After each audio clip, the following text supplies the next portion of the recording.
Em tempos de lamentos, gostaria de compartilhar com vocês uma receita para a alegria. E para isto convido-os a abrirem suas Bíblias em Filipenses, capítulo de número 4, versículos de 1 a 3. O autor desta receita inspirada é o apóstolo Paulo. Paulo foi alguém que assim viveu, cheio de alegria no seu coração. E a sua maior expressão de alegria está registrada nesta carta que ele escreveu aos Filipenses. E nós podemos perceber isso através das exclamações de contentamento que se repetem por toda a carta. Do começo até o fim, Paulo enfatiza sua gratidão e sua alegria. Mas quais seriam os motivos desta gratidão, de toda esta alegria do apóstolo? É importante destacar que quando ele escreveu esta carta, estava preso, aguardando a sua sentença de morte. Além disso, precisava contar com a ajuda financeira dos outros para a manutenção da sua própria vida, enquanto aguardava o seu julgamento. Este era um dos motivos de sua gratidão, a ajuda que recebera dos filipenses para pagar suas despesas. Despesas como a de aluguel, algo que era permitido para aqueles que estavam no corredor da morte, desde que pudessem se manter. Além do aluguel da casa onde estava, os filipenses também ajudavam Paulo com a questão do alimento e com a questão da sua vestimenta. Então Paulo estava numa situação bem difícil, bem delicada, se assim podemos dizer. Mas com tudo isso, em plena adversidade, o seu coração estava cheio de alegria. E eu pergunto para mim, pergunto para você, qual é o nível da nossa alegria hoje? O que nos tem dado contentamento? E como ter, mesmo diante das adversidades, a mesma alegria do apóstolo Paulo? Do que nós precisamos? O que tem nos faltado para vivenciarmos toda essa alegria? Vejamos a receita proposta por Deus através daquilo que Paulo escreveu. Filipenses, capítulo 4, versículo de 1 a 13. Acompanhe comigo na sua Bíblia. Diz assim: Portanto, meus amados irmãos, a quem amo e de quem tenho saudade, vocês que são a minha alegria e a minha coroa, permaneçam assim firmes no Senhor, ó amados. O que eu rogo a Evódia e também a Sintique é que vivam em harmonia no Senhor.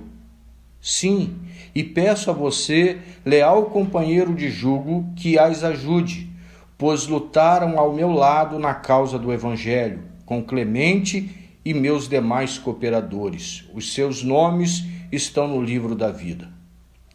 Alegrem-se sempre no Senhor. Novamente direi, alegrem-se. Seja a amabilidade de vocês conhecida por todos. Perto está o Senhor. Não andem ansiosos por coisa alguma, mas em tudo, pela oração e súplicas, e com ação de graças, apresentem seus pedidos a Deus, e a paz de Deus, que excede todo o entendimento, guardará o coração e a mente de vocês em Cristo Jesus.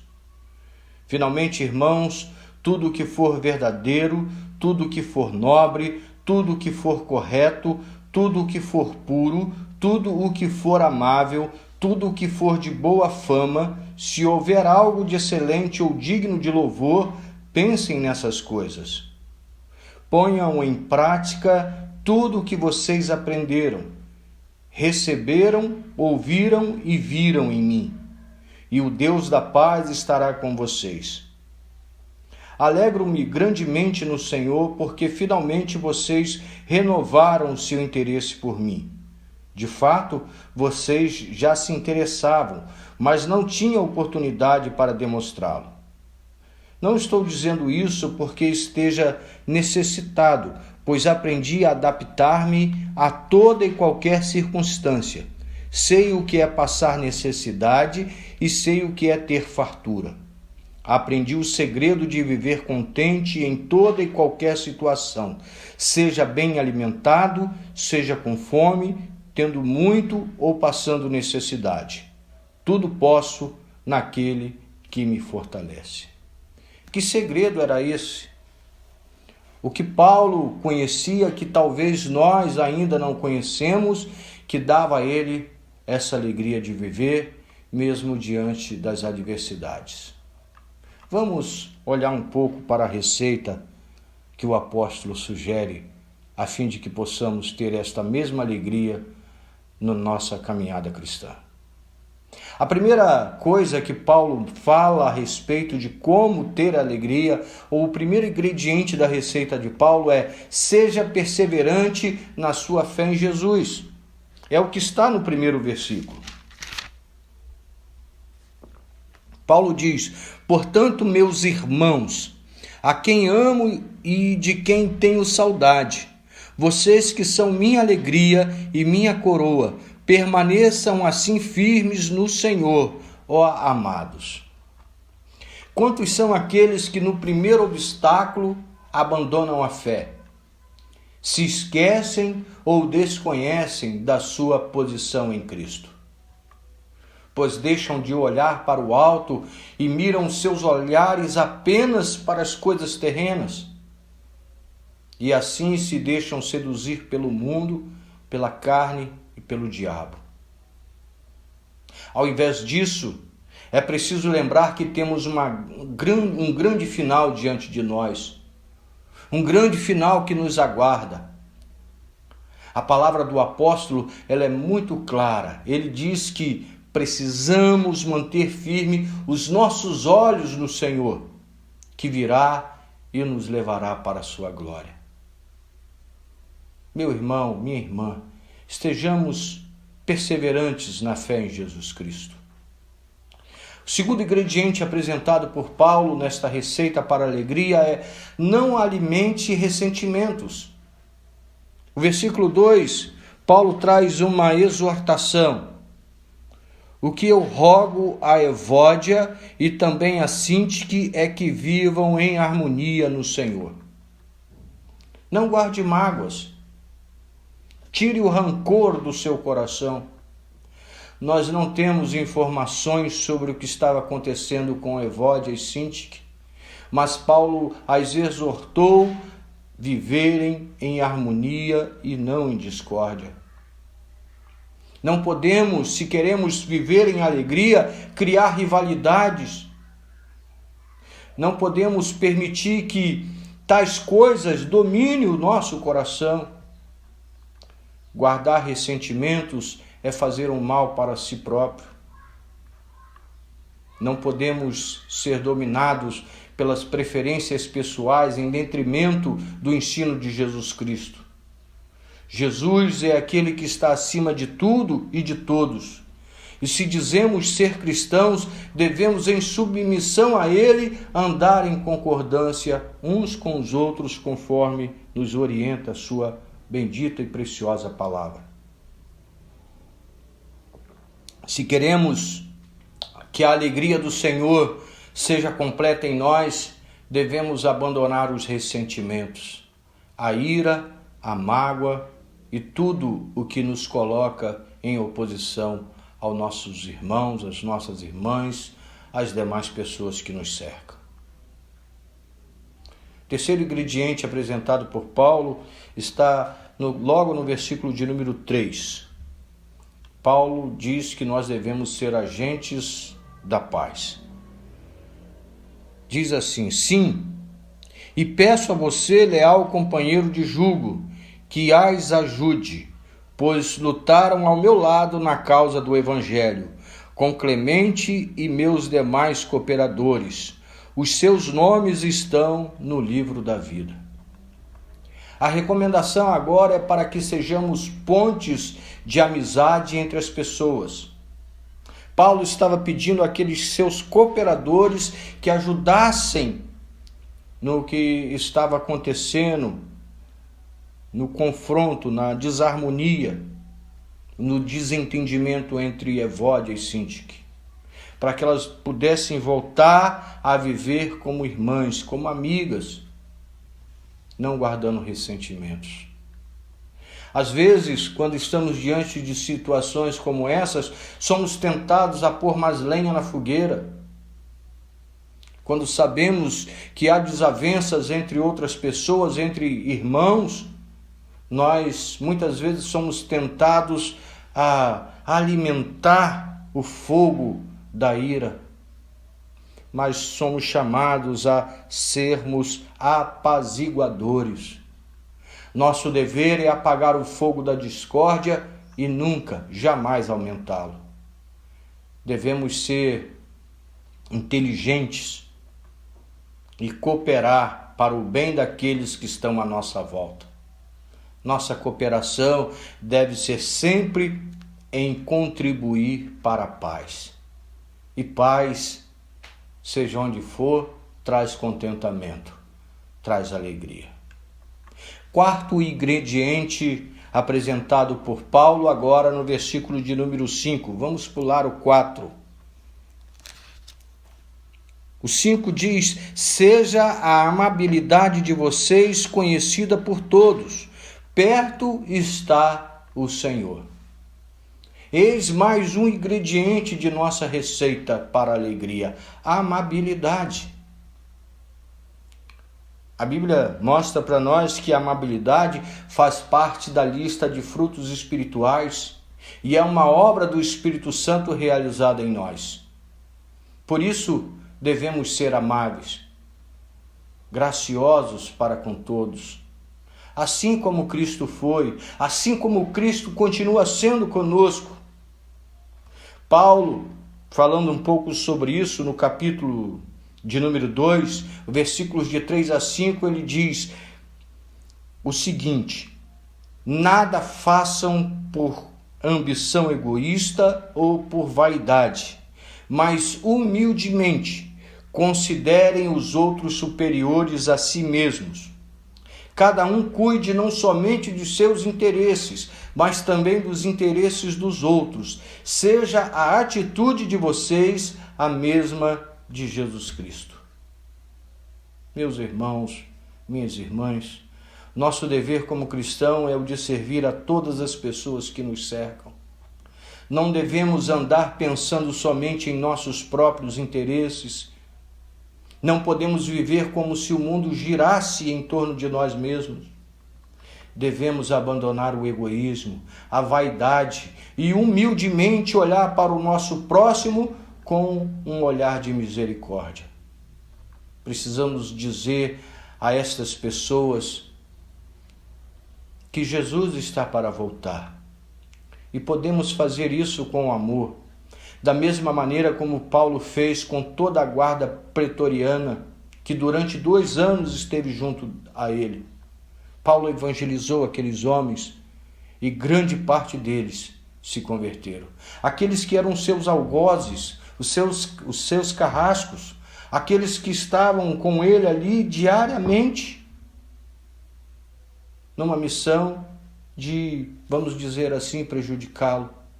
Mas Paulo não considerou isso. Paulo considerou a missão maior de pregar o Evangelho. E saber que os outros estão bem através das nossas ações é um grande motivo de alegria. Saber que outras pessoas receberam a mensagem do Evangelho, saber que estas outras pessoas irão gozar da eternidade através do que Cristo fez, através da pregação que fizemos para ela, é motivo de grande alegria. Quinto lugar, vamos agora para o versículo de número 6, onde Paulo diz: não andem ansiosos por coisa alguma, mas em tudo, pela oração e súplicas e com ação de graças, apresentem seus pedidos a Deus. leve seus problemas a Deus em oração e glorifique o seu nome. Este é mais um ingrediente da nossa receita, da receita que Paulo tem para nós. Precisamos considerar e aprender que diante de tudo que possa atrapalhar a nossa satisfação com Deus, temos o recurso da oração. E a oração nos confere força diante dos problemas e nos capacita a enfrentá-los. A oração é a nossa salvaguarda contra tudo e qualquer ansiedade que possa vir a nos cercar. Oração aumenta a nossa esperança sempre. A oração afasta as preocupações que roubam a nossa alegria. A oração nos leva à compreensão de que nós temos um Pai amoroso que cuida de nós em todo o tempo. Ore, meu irmão, seja qual for o seu problema. Não permita que este problema faça com que a ansiedade domine você. Ore, glorifique a Deus em todo o tempo. E o resultado será o que está logo no versículo 7, que diz: "E a paz de Deus, que excede todo o entendimento, guardará os seus corações e as suas mentes em Cristo Jesus." O sétimo ingrediente está agora no versículo de número 8, quando Paulo escreve: "Finalmente, irmãos, tudo que for verdadeiro, tudo que for nobre, tudo que for correto, tudo que for puro, tudo que for amável, tudo que for de boa fama, se houver algo de excelente ou digno de louvor, pensem nessas coisas." A nossa mente deve estar ocupada por virtudes espirituais. Se quisermos o desenvolvimento como pessoas e também como cristãos, precisamos abandonar a falsidade e andar na verdade. Precisamos levar as coisas de Deus com seriedade e não no vai da valsa, sem perspectiva, de forma acomodada, vivendo relaxadamente. Precisamos buscar correção nas coisas que temos feito de maneira errada. Precisamos nos purificar, abandonando as práticas mundanas que nos afastam de Deus.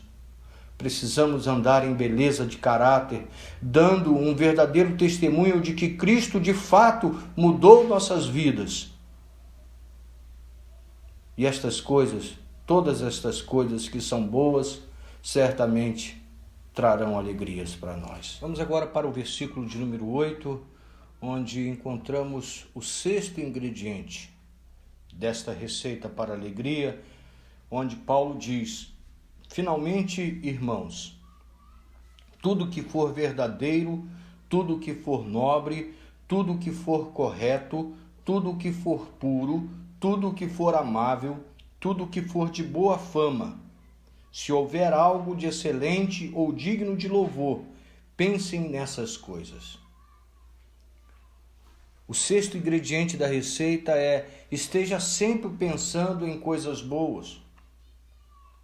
Paulo diz que a nossa mente deve estar sempre ocupada por virtudes espirituais.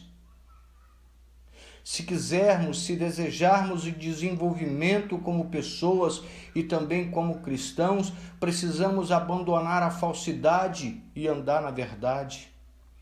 Precisamos levar as coisas de Deus com seriedade e não no vai da valsa, sem perspectiva, de forma acomodada, vivendo relaxadamente. Precisamos buscar correção nas coisas que temos feito de maneira errada. Precisamos nos purificar, abandonando as práticas mundanas que nos afastam de Deus. Precisamos andar em beleza de caráter, dando um verdadeiro testemunho de que Cristo, de fato, mudou nossas vidas. Se assim fizermos, se fizermos estas coisas boas, a alegria virá sobre nossas vidas. Vejamos agora o sétimo ingrediente. Paulo deixa claro isto no versículo 9.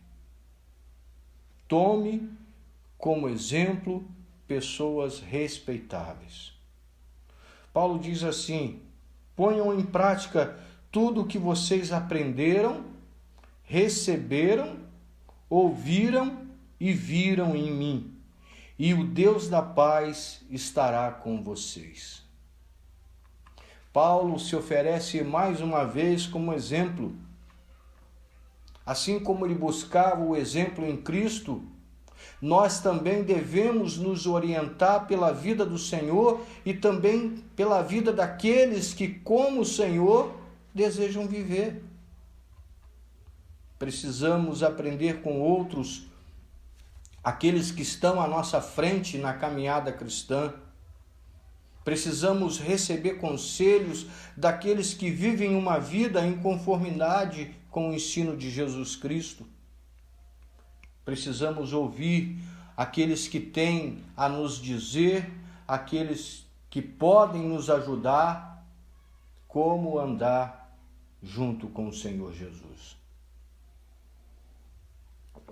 Esta foi a orientação de Paulo. Paulo disse que precisamos ver, precisamos estar mais com pessoas que têm uma comunhão sadia com o Senhor Jesus. E eu creio que se assim fizermos, em muito a nossa alegria será aumentada nesta jornada. Finalmente, o oitavo e o último ingrediente da receita de Paulo. Não esteja dominado pelas circunstâncias. Os versículos 12 e 13, eles nos falam assim: sei o que é passar necessidade e sei o que é ter fartura. Aprendi o segredo de viver contente em toda e qualquer situação, seja bem alimentado, seja com fome, tendo muito ou passando necessidade. Tudo posso naquele que me fortalece. Nós temos aqui mais uma grande verdade sobre a fonte de poder e de alegria na vida de todo cristão. Cristo. Jesus Cristo é esta fonte. Não é o dinheiro, não é saúde de ferro, não é sucesso, não é fama, ou qualquer outra coisa que fortalece o cristão e que traz alegria ao seu coração. Somente Jesus é quem pode nos dar força e alegria para viver em meio a toda e qualquer dificuldade existente neste mundo hostil. Pergunto a você, meu irmão, minha irmã, uma pergunta que cabe para todos nós. Do que você precisa? Do que nós precisamos? Tenha sua alegria em Cristo. Tenha sua força vinda do Senhor. Apesar dos pesares, nós somos convocados a nos alegrar o tempo todo. Doenças, falta de dinheiro, desentendimento familiar, perdas como morte, não é algo que acontece apenas na casa de alguns. Tudo isso é uma realidade na vida de todos nós. Como já mencionei, Paulo não estava numa casa luxuosa, algo que ele nunca teve. Ele não estava com empregados à sua volta lhe servindo o tempo todo. Não estava comendo do bem e do melhor que existia na sua época. Na verdade, estava passando algumas necessidades. É o que ele afirma no versículo 11. Depois você pode lê-lo. Mas ele estava alegre em servir ao Senhor, em saber que sua posição diante de Deus é a de filho e que em Cristo era herdeiro de todas as coisas. Estava alegre por saber que sua mensagem havia alcançado outras pessoas e que estas também desfrutavam do mesmo privilégio e esperança que ele tinha. Do que você precisa? Siga a receita de Paulo.